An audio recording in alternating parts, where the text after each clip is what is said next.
বিশ্ববাজারে কমেছে স্বর্ণের দাম। আন্তর্জাতিক বাজার বিশ্লেষণকারী প্রতিষ্ঠান দ্য ট্রেডিং ইকোনমিক্সের তথ্য, সপ্তাহ ব্যবধানে 0.48% কমে শুক্রবার প্রতি আউন্স স্বর্ণ বিক্রি হয়েছে $4,063.98। মূল্যবান এই ধাতুর দাম কমতির কারণ হিসেবে মার্কিন যুক্তরাষ্ট্রের দীর্ঘ শাটডাউন কর্মসূচির প্রভাবকে সামনে এনেছে প্রতিষ্ঠানটি। পতন ঘটেছে রূপার দামেও। সপ্তাহ ব্যবধানে 1.12% কমে শুক্রবার আউন্স প্রতি রূপা বিক্রি হয়েছে $49.97।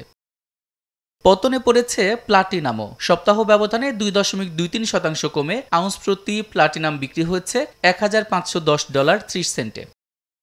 এদিকে সপ্তাহের শেষ দিন কিছুটা ঊর্ধ্বমুখী ছিল কপারের বিশ্ববাজার।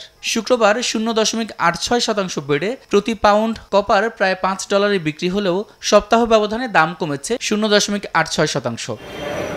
সাদিক হাসান ইমন, সময় সংবাদ।